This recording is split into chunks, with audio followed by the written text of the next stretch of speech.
Hola, ¿qué tal? Aquí estamos nuevamente para compartir la lección de esta semana. La lección número 9. Controversias en Jerusalén. Cada uno de nosotros sabe que podemos hacer controversia en nuestras pláticas. Por ejemplo, en fútbol, béisbol, en todo lo deporte, en política, en todo. Podemos hacer controversia. También podemos causar controversia cuando nosotros hablamos de religión. Y ahí es donde hay mucha controversia. Pero entonces tenemos que ver, al leer nuestra Biblia, ver qué es real, qué es cierto, qué no es cierto. La importancia de esto es de que nosotros podamos pasar tiempo estudiando y nosotros podamos encontrar la verdad. Jesús lo dijo, y conocerás la verdad y la verdad os dará libre. Vamos a orar. Señor, le damos las gracias porque nos ha cuidado y nos bendice todos los días. Señor, que al estudiar nuestra lección, su Espíritu Santo nos ayude, nos revele, nos enseñe y que nosotros podamos discernir entre lo bueno y lo malo. Por favor, quédese con nosotros en el nombre de Jesús. Amén. Nuestro versículo para memorizar esta semana se encuentra en el libro de Marcos capítulo 11, versículo 25. Y cuando estén orando, si tienen algo contra alguien, perdónenlo, para que su Padre que está en los cielos perdone también sus ofensas. La primera controversia que podemos encontrar aquí, cuando tú oras, ¿qué le pides a Dios? Probablemente que tú dices, Señor, perdóname, perdona mis pecados. Es bien fácil decir, perdóname, pero qué difícil es para ti perdonar. Ese es un gran desafío. Muchas de las veces nosotros no tenemos ese carácter, esas palabras adecuadas para pedir perdón. Qué difícil es pedir perdón. Sí, pero qué fácil es pedirle a Dios.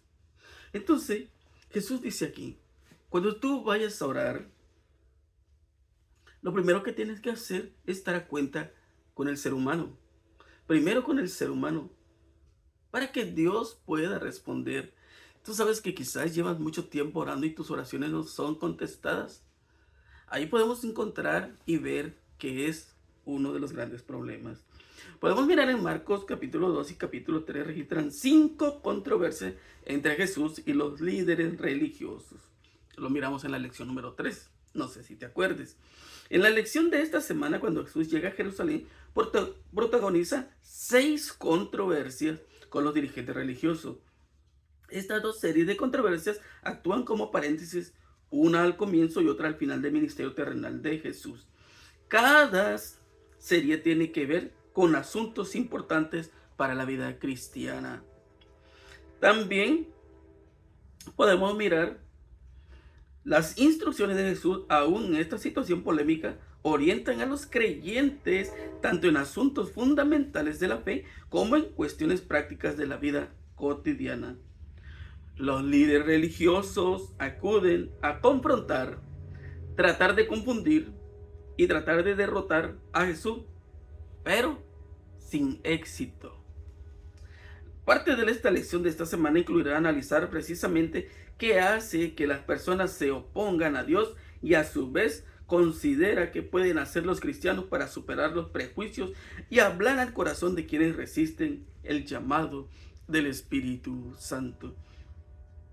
Yo no sé si tú te has dado cuenta hasta este momento, pero qué difícil ha sido para Jesús. Sí, porque Él está llamando. Él está dando una oportunidad a todo aquel que la quiere tomar. Pero qué difícil es para Jesús porque encuentra oponentes en aquellos que no deberían ser sus oponentes. Porque estas personas dicen, pretenden, entre paréntesis, ¿verdad? Decimos que ellos aman a Dios.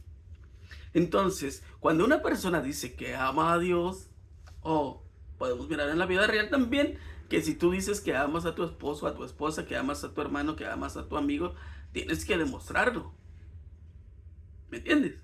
Y entonces queda demostrado que realmente el amor se manifiesta. Lo mismo sucede con la palabra de Dios. Cuando tú dices que amas a Dios, tienes que reverenciarlo y obedecerlo. Pero estas personas, desafortunadamente, no lo están haciendo. Durante su ministerio, persiguieronle siempre hombres astutos, hipócritas, que procuraban su muerte. Le seguían espías que acechaban sus palabras para encontrar algo contra él. Los intelectos más sutiles e ilustrados en la nación procuraban derrotarle en controversias, pero nunca pudieron aventajarle. Tuvieron que dejar la lid confundidos y avergonzados por el humilde maestro de Galilea. La enseñanza de Cristo tenía una lozanía y un poder como nunca hasta entonces conocieron los hombres. Hasta sus mismos enemigos hubieron de confesar: nunca ha hablado hombre así como este. Lo encontramos en San Juan 7:46. Miramos en Marcos capítulo 11, versículo 1 al 11. Cuando se acercaban a Jerusalén junto a Bethfagé y a Betania, frente al monte de los olivos, Jesús envió 2 de sus discípulos y le dijo: id a la aldea que está frente de vosotros, y luego que entréis en ella hallaréis a un pollino atado, en el cual ningún hombre ha montado, y desatadlo y traedlo. Aquí podemos mirar la entrada triunfal de Jesús a Jerusalén. ¿Cómo entró él? No en un caballo, no con vestiduras como lo hacían los gobernantes, sino que él entró como un rey, como montado en un asno, con sus vestiduras, quizás las más simples, las más sencillas. Y ya estaba profetizado en el libro de Zacarías capítulo 9, versículos 9 y 10, de la entrada de Jesús. Pero ahora, esto no debería de haber llevado a las personas a razonar quién es Jesús, qué es lo que hacía Jesús. Tú sabes, cuando hablamos de política, tú miras la política, los candidatos, y primero tienes que investigar qué tipo de personas son para saber a quién vas a depositar tu voto. Pero muchas de las veces, aún sabiendo que estos no son buenos, la gente le apoya. Eso pasaba también en Jerusalén. La gente estaba confundida, no sabían si Jesús tenía la razón o los sacerdotes tenían la razón, los escribas tenían la razón. ¿Por qué? Porque muchas de las veces no nos gusta investigar. 500 años desde el nacimiento de Cristo, el profeta Zacarías predijo así la venida del rey de Israel. Esta profecía se iba a cumplir ahora. El que siempre había rechazado los honores reales iba a entrar a Jerusalén como un prometido heredero del trono de David. Sabes que los discípulos, cuando nosotros miramos desde el capítulo 2 de Marcos, ya la gente quería hacerle rey. Los discípulos pensaban que él iba a ser el rey, y Jesús dijo: no, yo no vine a ser rey. Pero ¿por qué ahora Jesús acepta los halagos? Bendito el que viene en el nombre del Señor. Hosana, Hosana. ¿Es este nuestro rey? Ahora sí. Jesús entró por el este, descendió del monte de los olivos y regresó e ingresó a la ciudad probablemente por la puerta dorada. El tiempo del secreto de la confidelidad en la que Jesús había insistido a lo largo del Evangelio de Marcos ha terminado. Ahora Jesús entra en la ciudad mediante un bien conocida acción simbólica vinculada a la realeza. Ingresa al templo, pero cuando es tarde simplemente mira alrededor y parte luego a Betania con los 12 discípulos. Lo que pudo haber terminado en una revuelta concluye, en cambio, con su serena salida. Ahora, ¿qué es lo que nos dice esto? ¿Qué nos quiere decir con esto? Primero, Jesús nos muestra la humildad que Él tiene. Jesús nos muestra el interés que tiene en restaurar a Jerusalén, que restaurar las vidas de los sacerdotes, restaurar la vida de los escribas, de los fariseos, de los saduceos. Pero, ¿por qué ellos no estaban de acuerdo? ¿Qué era lo que le impedía a ellos aceptar a Jesús? Lo mismo que sucede hoy. ¿Qué es lo que le impide a las personas aceptar a Jesús? Muchas de las veces nosotros tenemos miedo a que Jesús haga un cambio en nuestra vida. Porque estamos acostumbrados a vivir así. Porque estamos acostumbrados a que la gente sepa quiénes somos. Pero, ¿tú estás contento con eso? También hay en Marcos capítulo 11 y 12. Al día siguiente, cuando salieron de Betania, tuvo hambre, y viendo a lo lejos una higuera que tenía hojas, fue a ver si tal vez hallaba en ella, pero cuando llegó a ella, nada halló sin hojas, pues no era tiempo de higos. Entonces Jesús dijo a la higuera: nunca jamás nada coma nadie fruto de ti. Y lo oyeron sus discípulos. Vinieron pues a Jerusalén, y entrando Jesús en el templo, comenzó a echar fuera a los que vendían y compraban en el templo, y volcó las mesas de los cambistas y las sillas de los que vendían palomas, y no consentía que nadie atravesase el templo llevando utensilios alguno. Y les enseñaba diciendo: ¿no está escrito, mi casa será llamada casa de oración para todas las naciones? Mas vosotros la habéis hecho cueva de ladrones. Ahora, cuando él tiene hambre y mira la higuera en apariencia parecía tener frutos, porque sus hojas estaban verdes. Cuando las hojas de los higos están verdes y están frondosas, quiere decir que hay higos. Pero aunque no era tiempo de cosecha, esta higuera aparentaba que tenía frutos. No sé, hasta este momento, tú que estás en la iglesia, ¿no te has dado cuenta de algo que muchos de nosotros vivimos de apariencia también? Oh sí, yo con mi camisa, mi corbata, mi saco, y parece ser que soy eh, un angelito. Pero mi corazón, mi pensamiento, ¿qué dicen? Yo no puedo vivir de apariencia. Y ese es mi problema. Y probablemente que es tu problema. Y probablemente que todos tenemos esa misma necesidad de que Jesús haga un cambio en nuestra vida. Esta higuera era apariencia. Cuando los discípulos miran esto, dice: ¿cómo puede ser que Jesús maldijo esta higuera? El tiempo de gracia estaba ahí para quien lo quisiera aceptar, para quien lo quisiera tomar. Es por eso cuando va él al templo dijo: ¿cómo es posible? ¿Cómo es posible que esto esté sucediendo? Esta iglesia, esta casa es para adorar a Dios, no para hacer negocios. Yo no puedo estar diciendo que aquí vas a encontrar la salvación cuando yo te estoy robando, porque eso es lo que hacían ellos. Era un negocio redondo ahí, porque la gente llegaba, miles de personas que no podían traer sus animalitos, pero entonces aquí lo encontraban y a un precio muy alto. Y entonces Jesús dijo: esto no puede estar sucediendo en mi casa. Esta no puede ser cueva de ladrones. Cuando alguien llega a la iglesia, viene porque necesita de Dios, porque necesita de salvación. Entonces también con eso tenemos que entender de que no todos los que estamos en la iglesia somos angelitos. Todos tenemos una lucha. Yo no puedo decir que soy mejor que tú o que tú eres mejor que yo, porque eso lo define Cristo. Los que van a salvar lo define Cristo, no yo. Es por eso que cuando vamos a la iglesia, yo no tengo por qué criticarte, por qué ver tus errores. Yo no soy nadie. Yo solamente puedo decirte si te equivocaste en algo: ¿sabes qué? Esto no es así. O tú puedes decirme: tú, esto no es así. El problema ahí que era apariencia. Y entonces tú no puedes entrar, tú no puedes venir. Aquí tienes que hacer las cosas como yo digo. No se trata de eso. No se trata de hacer esto como que una carga pesada, sino liviana. Cuando vamos a la iglesia es porque tenemos una necesidad. Y es por eso muchas personas piensan que los que van a la iglesia son santos o se creen santos. No, todos tenemos una lucha. Estamos luchando con nuestro carácter y deseamos que Dios transforme nuestro carácter.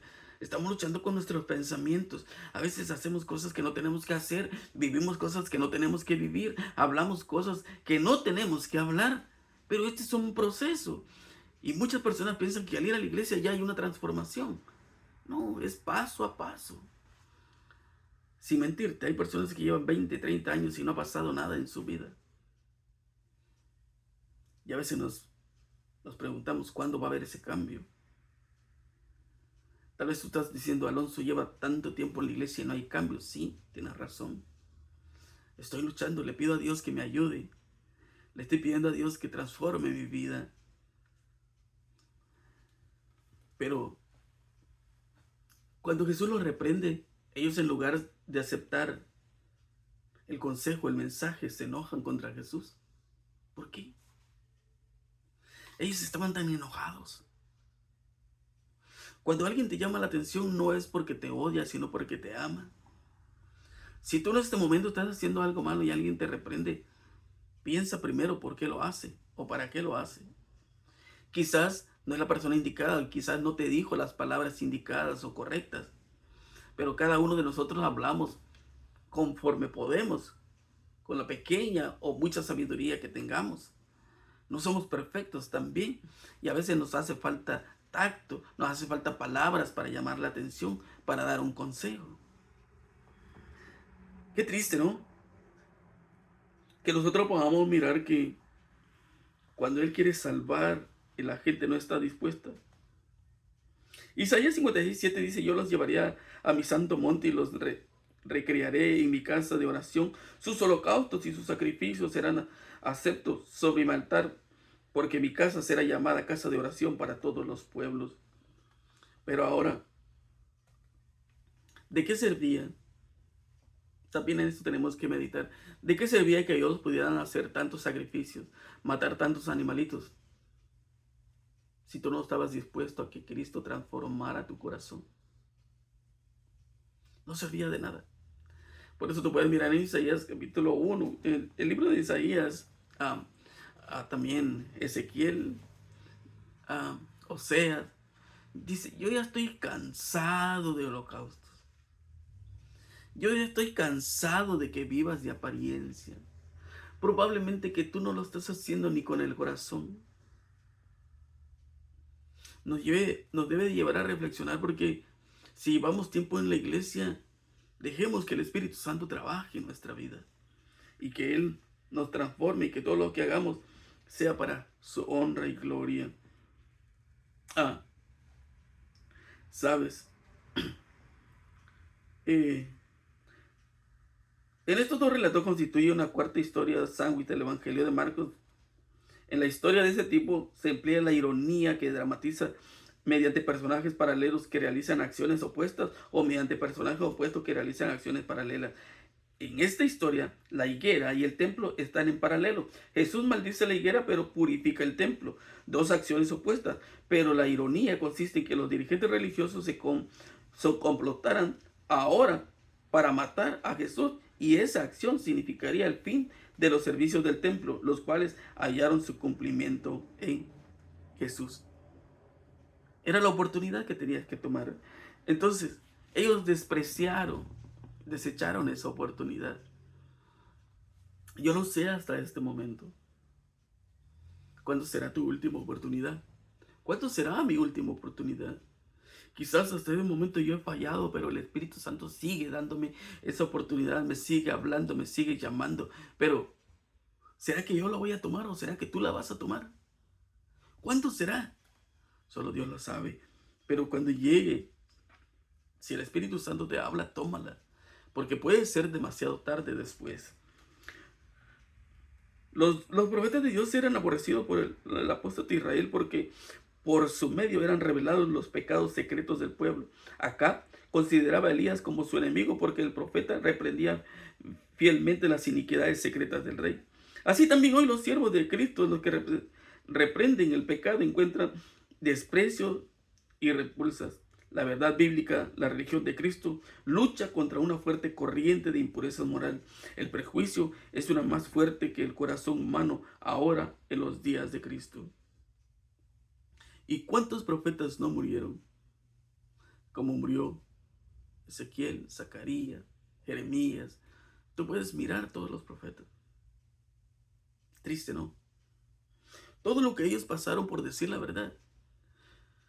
Todo lo que Jesús pasó por decir la verdad. La verdad muchas de las veces duele, lastima. Pero la verdad es la verdad y tenemos que aceptarla. Cristo contempló el mundo de todos los siglos desde la altura del monte de los olivos y su palabra aplica a todas las almas que desprecian las súplicas de la misericordia divina. A ti y aún a ti, que debieras conocer las cosas que pertenecen a tu paz. Cristo está derramando amargas lágrimas por ti, que no las tienes para ti mismo. Ya sé que está manifestando en ti aquella falta de dureza de corazón que destruyó a los fariseos, y toda evidencia de gracia de Dios, el rayo de luz divina, enternece, subyuga su alma, la confirma en una impenitencia de esperanza. Cristo vivió en Jerusalén, permanecería, emprendería, impenitente, pero toda la culpa, todas las consecuencias de la misericordia rechazada pasaban sobre ella. Así también sucederá con toda alma que está viviendo hoy en día. ¿Te imaginas qué gran amor el de Cristo? Cuando Él sube al monte y mira a esa ciudad, la ciudad amada, su pueblo elegido, y no lo ama. ¿No crees que sucede lo mismo hoy en día? Como Jesús llora porque la gente no quiere entender el Evangelio, porque nuestros corazones son demasiado duros para entender. Es natural que la higuera que aparezcan los frutos antes de que abran las hojas. Por lo tanto, este árbol cubierto de hojas prometía frutos bien desarrollados, pero su apariencia era engañosa. Al revisar sus ramas desde más baja hasta la más alta, Jesús no halló nada de frutos sino hojas. No era sino engaño y follaje nada más. Cristo pronunció una maldición agustadora a la mañana siguiente, mientras el Salvador y sus discípulos volvían otra vez de la ciudad. Las ramas agostadas y las hojas marchitas llamaron su atención. Maestro, dijo Pedro, aquí la higuera que maldijiste se ha secado. No es de que Jesús quería maldecir, no es que Jesús quería hacer eso, pero es un ejemplo de que cuando tú no quieres, mira, Jesús te llama. Mucha gente piensa que Jesús es malo, que Dios es malo, pero Jesús te da una oportunidad, Dios te da una oportunidad, el Espíritu Santo te da una oportunidad y tú la tienes que tomar. Pero muchas de las veces lo malo que a ti te sucede, que me sucede a mí, son consecuencias de la desobediencia. Entonces, si me pasa algo malo, yo no tengo por qué echarle la culpa a los demás. Es mi decisión. Son cosas que suceden por mis decisiones, malas decisiones que yo tomé. Ahora, el Espíritu Santo estaba llamando, pero ellos no quisieron. Ahora, ¿qué podía hacer Dios? Bueno, no quisiste la vida, pues vas a tener la muerte. Ahora tú sabes, yo sé que si yo no acepto la vida, pues tengo que morir. En Marcos 11:27, volvieron entonces a Jerusalén y andando él por el templo, vinieron a él los principales sacerdotes, los escribas y los ancianos y le dijeron: ¿con qué autoridad haces todas estas cosas? ¿Quién te dio autoridad para hacer estas cosas? Jesús respondiendo le dijo: os haré yo también una pregunta, respondedme y os diré con qué autoridad hago estas cosas. ¿El bautismo de Juan era del cielo o del hombre? Respondedme. Entonces ellos discutían entre sí diciendo: si decimos del cielo, dirá, ¿por qué no le creísteis? Y si decimos de los hombres, pero terminará el pueblo, porque todos tenían a Juan como un verdadero profeta. Así que respondiendo dijeron a Jesús: no sabemos. Entonces respondieron Jesús y le dijo: tampoco yo os diré con qué autoridad hago esto. Pero ¿por qué le hicieron esa pregunta? Solo para provocarle, solo para buscar pruebas para condenarle. Ahora, pero Jesús percibe la trampa y les dice que contestará su pregunta si ellos responden primero a la suya. Lo que les pregunta si el bautismo de Juan el Bautista proviene de Dios o de los hombres. Ellos se dan cuenta al instante de que son ellos quienes han sido entrampados. Si admiten que este bautismo provenía de Dios, Jesús les diría: ¿por qué no le creyeron? Y si dicen que fue una iniciativa humana, temen la reacción de la gente. Así que mienten y responden que no saben. Esto da a Jesús la oportunidad de rehusar y contestar la pregunta de ellos. Y hoy en día también sucede lo mismo. Cuando hablamos de mandamientos, cuando hablamos de día de reposo, la gente sucede lo mismo. ¿Por qué guardamos el domingo? ¿Por qué guardamos el sábado? Miramos que es controversia, pero cuando vamos a la Biblia encontramos la verdad. Pero desafortunadamente la gente no cree, igual que ellos. No quieren contestar, pero están mintiendo. ¿Y a poco los mentirosos se van a salvar? Se van a salvar. ¿Por qué ellos no aceptan la verdad? ¿Qué tan difícil se le hace a ellos aceptar la verdad? A veces tenemos miedo de perder los amigos, tenemos miedo de perder la familia, el trabajo. Pero ¿a poco no nos debería de dar miedo perder la vida eterna? ¿Perdernos? Eso es lo que debería preocuparnos. En Marcos 12, de 1 al 12, entonces comenzó Jesús a decirle por parábolas: un hombre plantó una viña, la cercó de vallado, cavó un lagar, edificó una torre y la arrendó a unos labradores y se fue lejos. Encontramos aquí en la parábola de la viña, que también lo podemos mirar en Isaías 5. ¿Qué hizo Dios en Isaías 5? Nos muestra que Él la cercó, ¿verdad? Hizo un vallado, la cercó. ¿Qué significaba eso? La protección de los 10 mandamientos. Entonces, Dios le dijo: mira, esto tú tienes que hacer, y si tú haces eso, no hay problema, tú vas a estar protegido. Vas a estar protegido. Pero ¿qué sucede cuando se rompe un eslabón? Cuando nosotros cometemos un error, entonces ese error trae otro. ¿Te acuerdas de Adán y Eva? Sí, ellos comieron del fruto, desobedecieron. Ahí ya fallaron. Como consecuencia tuvieron que dejar el huerto del Edén. Como consecuencia de eso, tuvieron que sufrir. Como consecuencia de eso, tuvieron que ver la muerte de su hijo. Como consecuencia de eso, el pecado fue creciendo cada día más. Ahora cuando Él dice: yo le di mis viñas, Dios te da un trabajo. Tú piensas que tu carro es tuyo, que tu terreno es tuyo, que la casa es tuyo, que la bicicleta es tuyo, que todo es tuyo. Eso es prestado. Porque cuando tú mueras, no te vas a llevar el carro, no te vas a llevar la casa, no te vas a llevar el terreno, no te vas a llevar nada. Entonces, tú solamente eres un administrador. Dios te lo da. Tú eres un socio, tienes que ser socio con Dios. Pero a muchas de las veces no nos gusta ser socio con Dios. Ahora dice: yo les di mi viña, pero ahora, ¿qué hicieron ellos? Yo les mandé un profeta. Eso es lo que significa. Mandé un profeta, ustedes lo mataron. Mandé otro, ustedes lo mataron. Mandé otro, ustedes lo mataron. Ahora dice: yo le voy a mandar a mi hijo. Y mandó a Cristo. ¿Y qué hicieron ellos? También lo mataron. A veces el ego es tan malo y no nos damos cuenta. Ellos querían tener la razón en todo. Y por eso muchos dicen: ni con abogado le ganamos. ¿Cómo Jesús podía hacer un cambio en ellos si ellos no estaban dispuestos a ese cambio? Ellos no entendían, no quisieron entender. Qué triste, ¿no?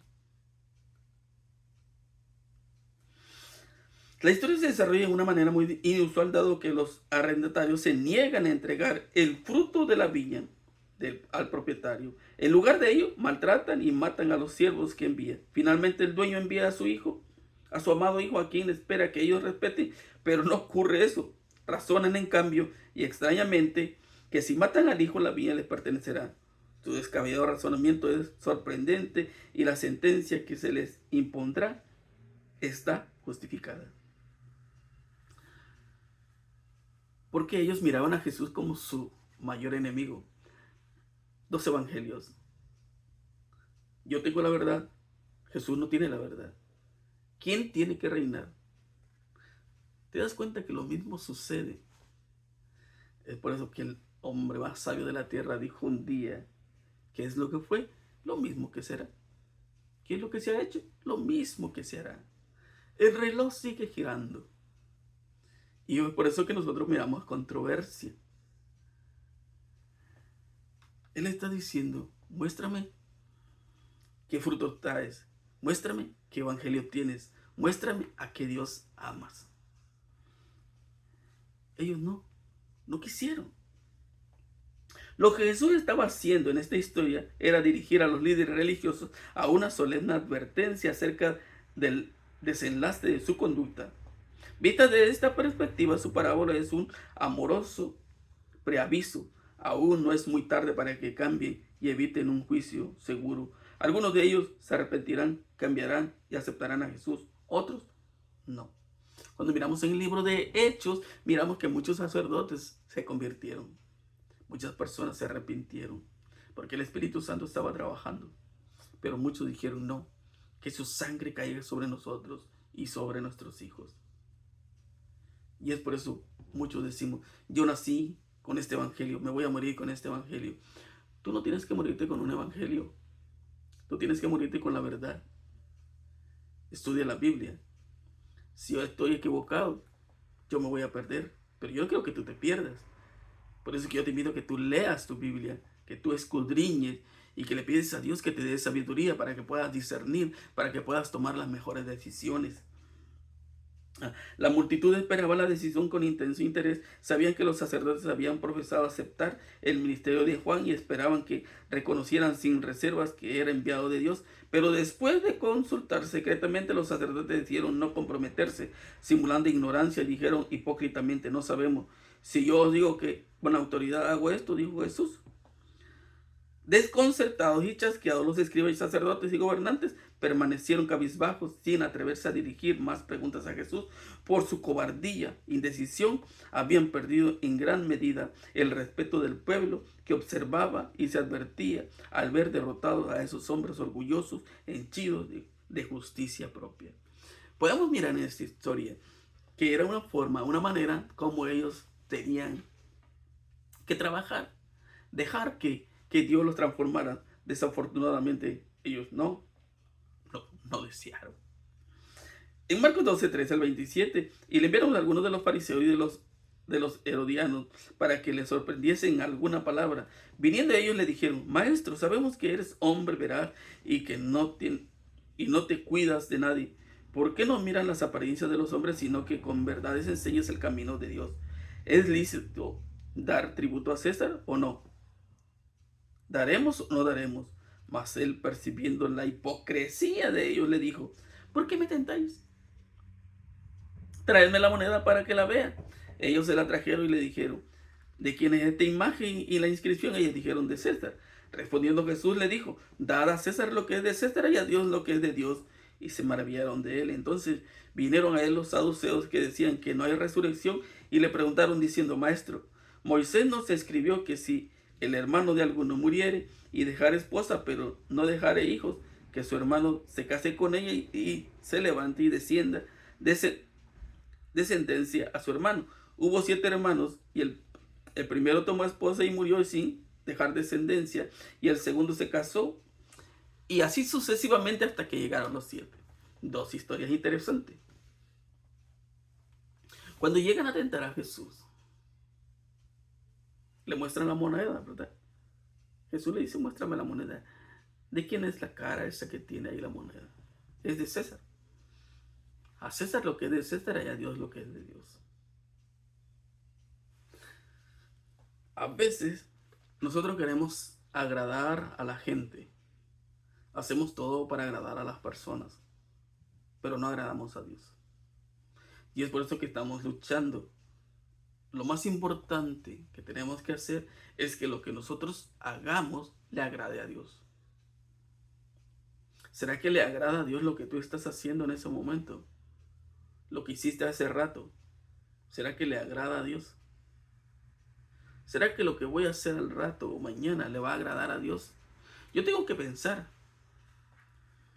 Porque quizás estoy maltratando a alguien para agradar al patrón, al jefe, al dueño de la compañía, que al rato me agarra patadas y me corre. Tengo que tener cuidado. Ahora ellos llegan, como estas personas no creen que hay resurrección, no creen en la resurrección.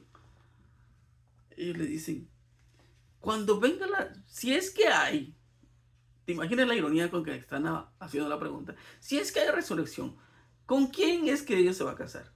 Cuando resucite, ¿quién será el esposo si se casó con 7? Y Jesús le dice, es que allá en el cielo no hay matrimonio. No hay matrimonio. Ahí van a ser hermanos, ahí van a ser familia. No hay matrimonio, porque los ángeles no se casan. Ah,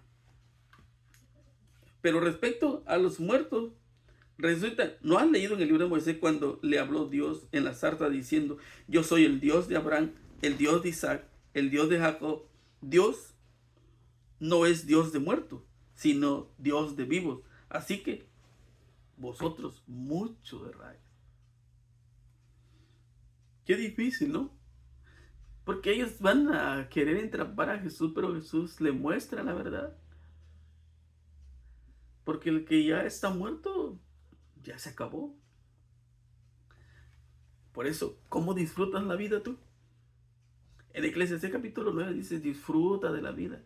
Hoy come, bebe, porque cuando tú mueras, ahí se acabó todo.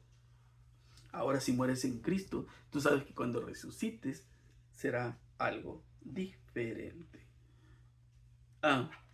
En Marcos 12, 28 al 34, acercándose uno de los escribas que los había oído disputar y sabía que les había respondido bien, le preguntó, ¿cuál es el primer mandamiento de todos? Jesús le respondió, el primer mandamiento de todos es, oye Israel, el Señor nuestro Dios, el Señor uno es, y amarás al Señor tu Dios con todo tu corazón, con toda tu alma, y con toda tu mente, y con todas tus fuerzas. Este es el principal mandamiento. Y el segundo es semejante, amarás a tu prójimo como a ti mismo.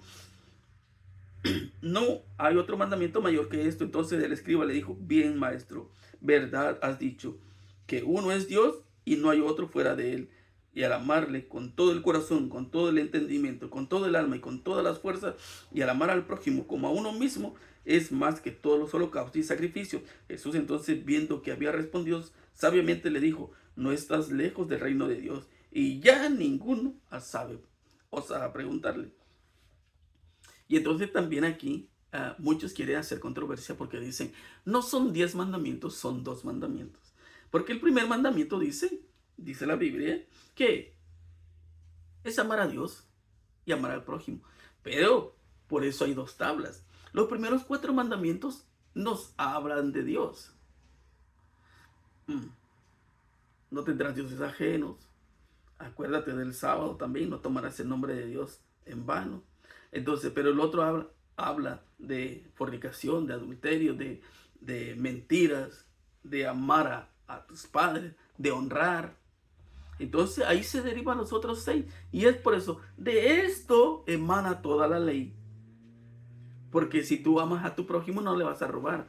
Si tú amas a tu prójimo, no le vas a quitar la esposa. No vas a codiciar lo que tiene tu prójimo. Pero ahora, si tú amas a Dios, le vas a obedecer. Y ahora yo te pregunto, ¿será que le estás obedeciendo a Dios? Bueno, te lo voy a poner más fácil. ¿Serás que estás amando a tu prójimo? ¿Qué dices? Si Cristo te preguntara ahora, como le preguntó a Pedro, Pedro, ¿me amas? ¿Qué le dirías tú?